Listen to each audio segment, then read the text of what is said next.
Hello, it's 9 p.m. in RTD. It's time to English New Edition for tonight headlines. We have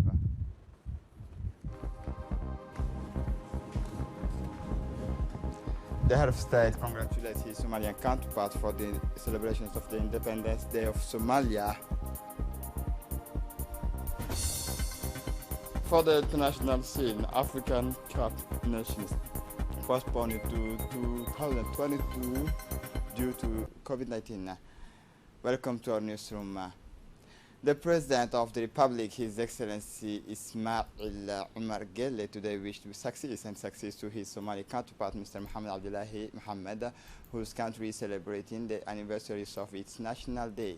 In a congratulatory telegram sent to Mr. Mohamed Abdullahi Mohamed, President of Guelleh welcomed the gradual and undeniable return of stability and development in Somalia. Wish to the brotherly Somali people greater well-being, tranquility and prosperity, wrote the head of state. The people and government of Djibouti also joined me in expressing their sympathy, friendship and fraternity to the sister nation of Somalia. He continued, the Republic of Djibouti will not cease to lend its constant support and backing up to the Somali nation in its legitimate quest to regain its former prestige among the states of the world. President Ismail Omar Guelleh wrote, President Ismail Omar Guelleh not before wished to all the citizens of the Federal Republic of Somalia his best wishes. The Minister of Health, Mohamed Warsama Diriye, and the Ambassador of France, Mr. Arnaud Guillois, attend our institutions of work on sharing of experience on the contaminations in Djibouti in the context of the daily fight against COVID-19. The meeting took place in the presence of the Secretary General of the Health Minister, Dr. Saleh Benoita Tourab, the commanders of the FFDG, Major General Eric Germez, indeed a team of experts on decontamination such as the air firemen of Air Bases 188 and the 2nd Dragon Regiment team had led to audit demonstrations and training of decontaminations team for the benefit of the Djiboutian National Institute of Public Health in order to improve Djiboutian and French techniques in this file. This is a concrete action carried out within the framework of Franco-Djiboutian Health Cooperation, which is continuing with a particular focus on long-term capacity building and training of managers, both of the FFDG and for the Djiboutian Authority through the ENSPD. The Minister of Health and French Ambassador called for the extensions of these types of mission which bring mutual benefit. Concerning the situations of COVID-19, Dr. Saleh Benoita Tourab.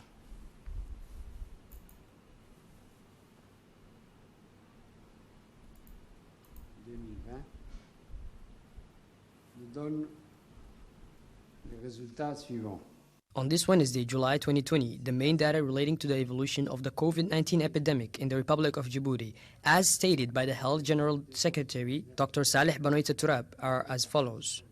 26 patients were declared cured, 279 tests were performed, 22 tests were positive, and 1 new case of death.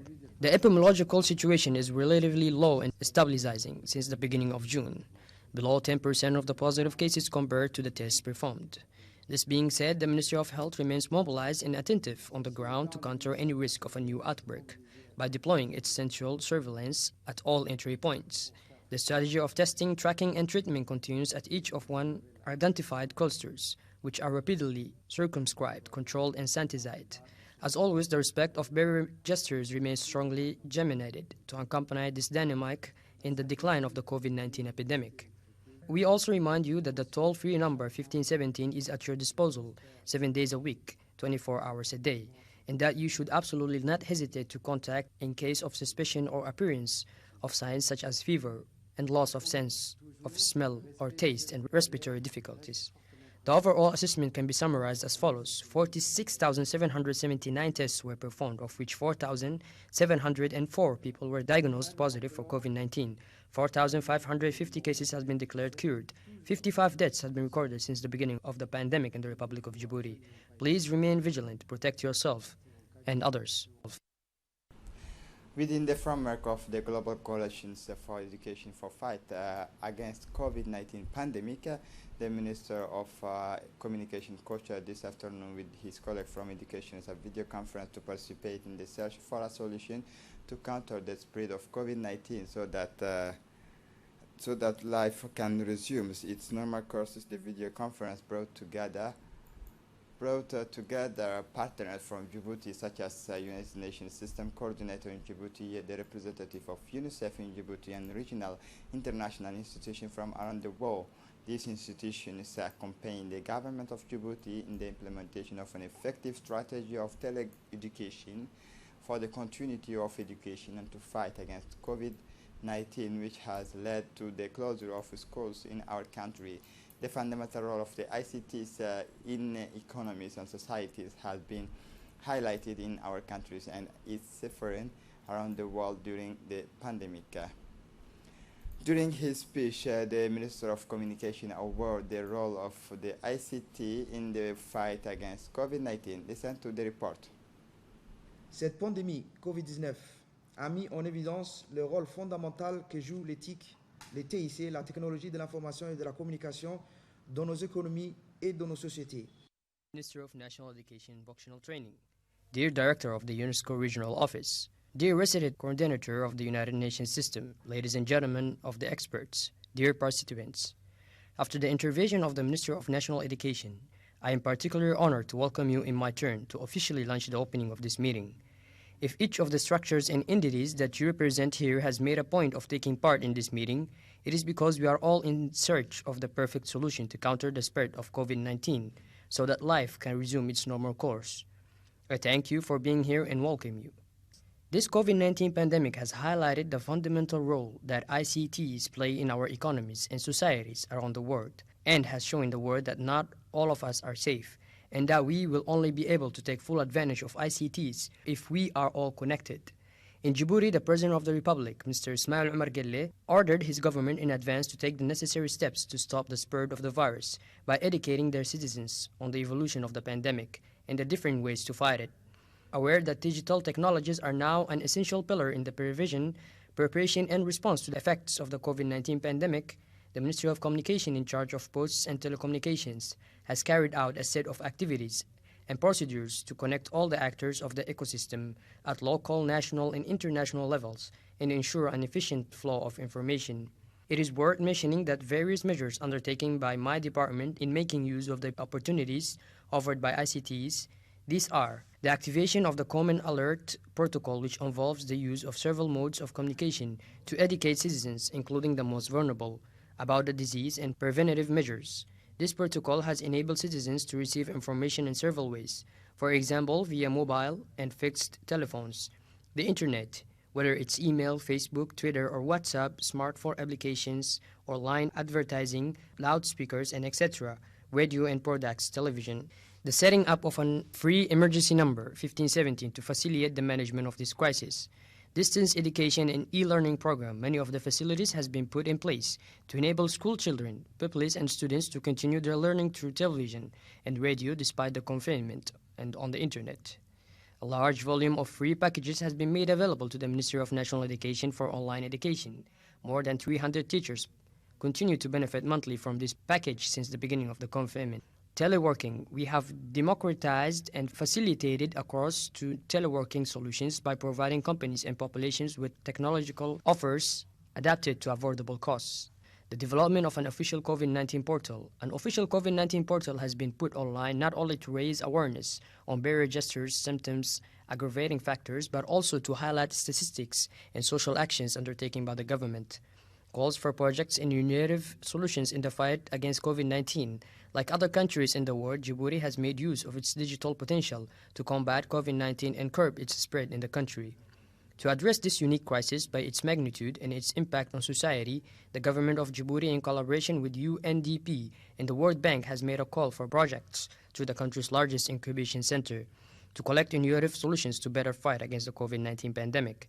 Through this call for projects, we wanted to support digital health services, projects that aim to improve and accelerate the government's response to the challenge posed by the coronavirus pandemic. For protect the population, support the care of the sick, test the population, monitor the evolution of the disease and the individual level in the evolution of the pandemic, helped to limit the constraints during the crisis period. Several solutions have been selected and financed, namely local production of hydroalcoholic gels, masks and local respiratory assistance machines, applications that facilitate teleworking, and the daily life of confined Djiboutians.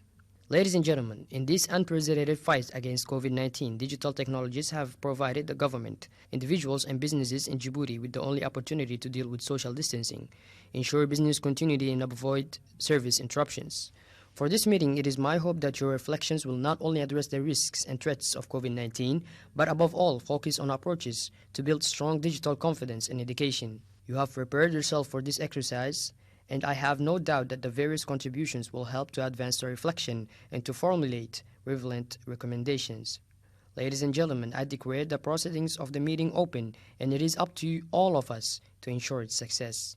Thank you for your attention. Thank you. Signing of cooperation agreement for Damejog Industrial Park project in Djibouti, the president of Djibouti Port Freezing Authority, Abubakar Omar Haddi, participated today Wednesday in the virtual signing ceremony of 5 flagship project. This signature of cooperation agreement of the Djibouti Damejog Industrial Development Park project comprises following project: Damejog floating refinery project signed between APFZ and Shimbisco for the low sulfate refinery recommended by the International Maritime Organization, cooperation agreement between DDID and Hebe Miawi Group for the iron and steel industry project, industrial project for the manufacture of wire mesh for a cooperation agreement between the DDID and the management committee of Hebe Amping high-tech industrial development zone, cooperation agreement on glass industry project between DDID and the Jumei Tang Chuang Glass Industry Development Corporation, cooperation agreement on plastic pipeline industry project between DDID and Hebei Yemen Plastic Pipe Co. The total of value of 5 major projects amount to $2.5 billion and will be launched before the end of this year, 2020. Speaking at the signing ceremony, the president of the Djibouti Port and Free Zone Authority, Abubakar Omar Haddi, said that the President of the Republic, Ismail Omar Guelleh, has outlined in visions in 2035 in the strategic objectives of Djibouti to become the international maritime center, intermediate trade center, the logistics center, and financial center. Consequently, the constructions of the main industrial zone supported by advanced industries such as electricity, petrochemicals, and construction material, promotion of Djibouti's national industrial restructuring is the urgent priority of Djibouti to achieve its 2035 vision.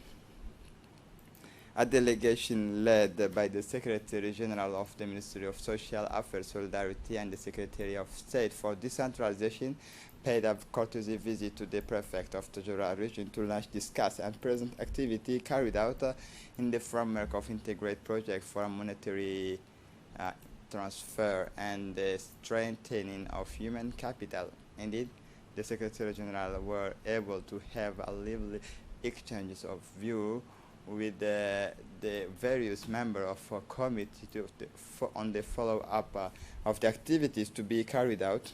The committee was pleased and congratulated on the diligence and flexibility shown by the 2 ministerial departments during this health crisis. Indeed, the beneficiaries' households were able to benefit from monetary transfer to meet the need generated by the containment. However, since the last quarterly meeting, the members of the committee have been able to express their grievance regarding the continuations of activity discussing continued in a friendly atmosphere. In his speech, the Secretary General of the Decentralization, Mohamed Issa Faraj, stressed the objective of the joint missions of social affairs and decentralization in Tajura. Listen to the report. هدفها أفرد In his speech, the Secretary General of Decentralization, Mohamed Issa Faraj, stressed that the objective of the joint mission of social affairs and decentralization in Tajorra is part of the realization of a social survey that will be conducted in the region to target vulnerable people and entities in order to provide a response to poverty. He stressed that the objective of this survey is to target the most destitute people by conducting a door-to-door survey including all regions of the interior. He recalled that after conducting the survey to target vulnerable persons, a biometric registration will be carried out and the data will be included in a database and in the registers to provide an appropriate response to their needs. For her part, the Secretary General of the Ministry of Solidarity, Ifrah Ali Ahmed, during the activity carried out within the framework of the Integrate project. Listen to her. Le PNSF, le Programme national de solidarité famille.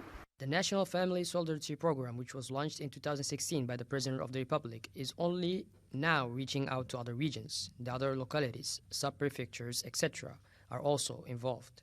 Still today, one of the important points is that we wanted, at the level of each region, to stop and to be able to discuss what is the impact of these programs. It is true that for 4 years we have had results, but what is now the next state in relation to the others? What is the project and the presentation? It has been our responsibility to present to you today an overview of the current project, but also of the activities planned and that we will come in relation to that. So you will be given an update on that. Thank you very much.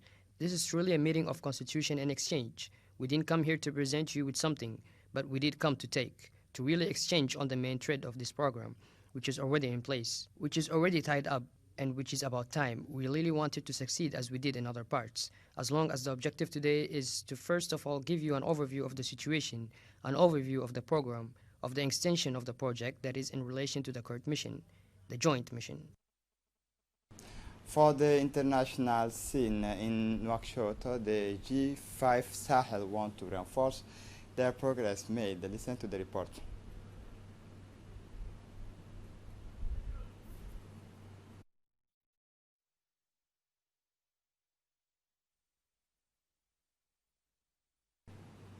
The Confederations of African Football announced Tuesday the postponement to January 2022 of the African Cup Nations. Listen to the report. CAF announced Tuesday the postponement to January 2020 of the African Cup of Nations, initially scheduled in Cameroon from January 9 to February 6, 2021, due to the pandemic of new coronavirus. Health is the top priority, CAF President Ahmed said at a press conference by video conference, adding that the peak of the pandemic has not been reached in several countries of the African continent. CAF has thus followed the examples of its European and South African counterparts, who, as early as March, postponed their respective flagship competitions, the Euro and the Copa America, by 1 year. The tournament will still be held in Cameroon with 24 teams, even though the qualifiers started before the pandemic could not be completed. This is it for the news. Thanks for watching us.